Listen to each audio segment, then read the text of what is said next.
پیغمبر علیه السلام مبارک فرمایي چې کله یو سړی په هفته کې د بابا او د ادې یا د بابا او د ادې یا دواړه یا یو یا بل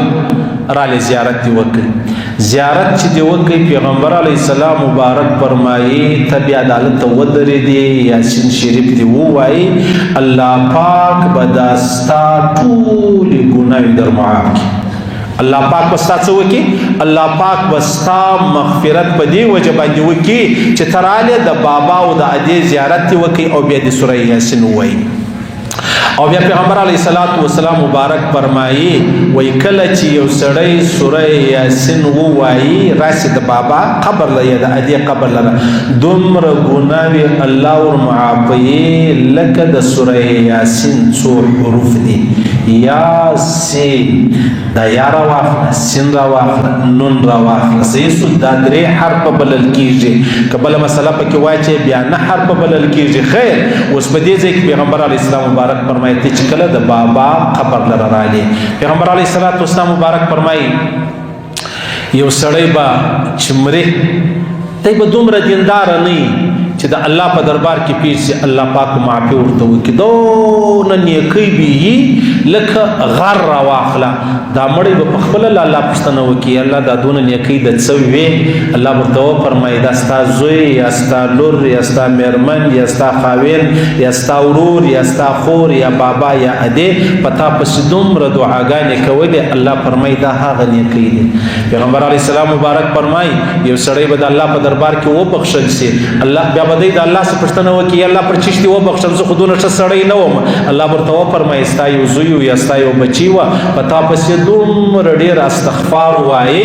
د هغه وجې الله فرمایي ما عفو درته وکړه پیغمبر علیه السلام مبارک فرمایي زما امت دومره بهترین امت دی دومره الله فضل و احسان ورسره کړی دی چې مري ډېر ګناهګاره وي دی چې قبر لري چې ګناهګاره وي چې د قبر بیا قیامت پر ورځ راپورته کېږي الله به خلاص کړي هغه به ولې هغه به قریبانو دعاګانې ورته کړي قریبان پیغمبر علیه السلام مبارک له یو سړی رالی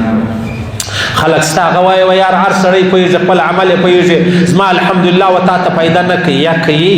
پیغمبر علیه السلام یې صحابي رالی سعد بن عباده رضی الله تعالی عنه ویلې ول یا رسول الله زما ادې وفات شوله زه غواړم نو دې وصیت هم نه وکړي نو زه غواړم چې په دې پسې یو داسې خیر وکړم چې هغه ودې ته بیا ثوابونه رسېږي څه وکړم د قرآن ختم پسې وکړم کلمې ورپسې ووایم استغفار ورپسې ووایم د الله رسول الله ورسه داسې علاقې لره ولاړ سه چې هلته اوبه نه یو څا وکینده بیا دا څا چې د اوبه یې وکړې علاقې والا دپاره بس دا وقف کا دا مطلب په خپله ادې پسې که بیا دی رالی وګرځېدی په کلي او په کوڅو کې چې چیرې اوبه لیرې وې یا اوبه نه وې بیا د هغه رقم چا به پر سرو پر وژو اوبه راوړلې په لاسو کې اوبه راوړلې بیا قرار یو څا وکیندی څا چې وکیندی بیا یې ویلي الله دا څا د دې اجرونه ثوابونه زه خپلې ادې ته وربخښم نو ثوابونه پس له مرګه ستا پیغمبر علیه السلام مبارک چیش ورکړله مشوره ورکړه ورسه داسې وکړه چې ته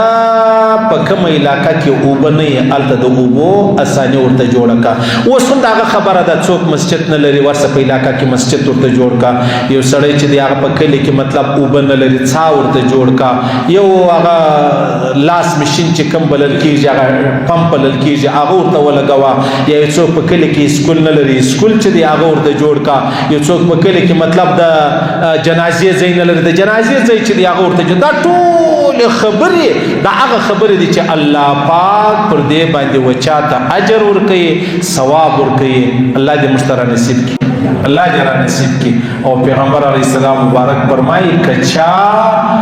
قرآن یاسین شریف یو واره ووایي د لسو قرآنو ثواب الله ورکوي یو روایت دا هم ترمذي را نقل کړی دی اوس په ته وایي چې اشرف مولوي صاحب نو د دې بعد بیا موږ قایلې سوره یاسین وایي قرآن به نه وایو یا خبره دا نه ده پیغمبر مبارک فرمایي که چا درې واره قل والله شریف وویله دا داسې لکه یو واره چې قرآن ووایي نو بیا ته قرآن نه وایې نو چې د درو وارو قل والله او دونه ثواب دی نو د بس ته قرآن بیا څو ثواب دي ته بیا ولې نه ګورې صحیح سلو الله پاک دې موږ ته رانصیب کړي الله دې رانصیب کړي داسې دی الله پاک را نصیب کړي چې الله پاک را څخه راضي هم شي په دې باندې، او د هغه قرآن زما او ستا د شفاعت سبب هم جوړ شي، او د هغه قرآن زما او ستا دپاره د مغفرت سبب هم جوړ شي. که یو سړی د سهار لمونځ وکړي، نارینه په جومات، زنانې په خپلو کورو کې، بیا چې سلام یې وګرځوئ پر هغه ځای باندې، هغه موږ ته یو دعا وکړو یا څه ذکر وکړو یا هغه درود دېرش واره سبحان الله الحمدلله هغه وویل سو یا هغه نه دی ویل سوی، هغه بعد کې وایه، نو یو سړی را ولاړ سو، د الله رسول فرمایي پښې یې هغه رقم دي، چرزانو سوی نه دی، څنګ یې وهلی نه دی، پښې یوه خوا او بله خوا ته ایستلې نه دي، پښې هغه رقم دي لکه د اتحیات په شکل کې. نو دی را ولاړ 100 وارې دا کلمه وویله، لا اله الا الله وحده لا شريك له له الملك وله الحمد يحيي ويميت بيده الخير وهو على كل شيء قدير. پیغمبر علیه الصلاة والسلام مبارک فرمائے کان یومئذ افضل اهل الارض عملا الا من قال مثل ما قال او زاد ما قال. پیغمبر علیه الصلاة والسلام مبارک فرمائے پر روی زمین باندې بیا تر د افضل ترینه سړی نسته. که یو سړی سهار د لمانځه بعد 100 واره هغه رقم ناست دی، دا ناسته دا معنا نه د کتاب شی لرې کړلې یا چرزانوس نو بیا به مطلب هغه ثواب نه، یا اصل شی په دې حدیث کې هغه دا ذکر کول دی. صحیح سلو بیا نو دا خبره کوي سړی نه جوړ دی، هغه مطلب پر اتایات ډېر نو سوکشه نستلی، یو سړی په کرسۍ کې ناست دی، یو سړی موټر جنې دی، یو سړی په سفر کې دی، یو سړی چې دی هغه مطلب هغه ناجوړه دی. صحیح سلو نو هغه بیا چرزانو کښېنستی یا سر ولګوئ یا په کرسۍ کې کښېنستی یا بېده سلو ویې کوي هم پروا نه لري، خو اصله خبره دا د جوړ یې روغ یې په سفر کې نه یې، موټر نه درسه ځي، ګوډې دې نه خوږېږي، اوس نو ته را ولاړ شوې، په هغه حال کې هم پروا نه لري، اخو مجبوري ده، په دغه حال کې ته را ولاړ شوې، تا چې وکړلو دغه کلمه مطلب تا 100 واره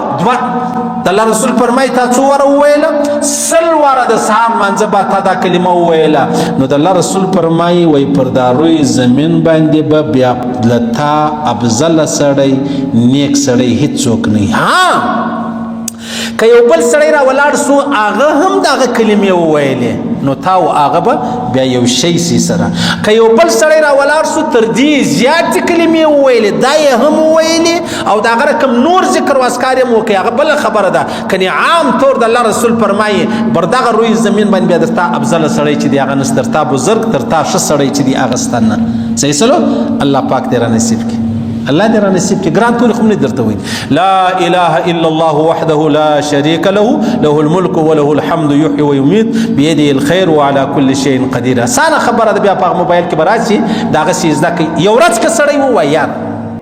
فقط یو ورځ کې سړی ووایي، اسانه توري دي، الله دې را نصیب کړي، الله دې را نصیب کړي. او د الله رسول فرمایي په دغه ورځ باندې مته تر ټولو افضل ترین انسان یې.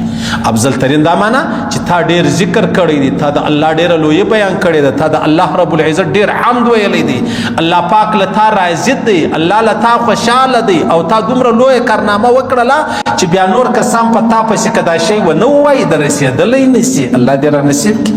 الله پاک دې را نصیب کړي، الله دې نه محرومه کوي، الله دې له خپله درباره نه شي.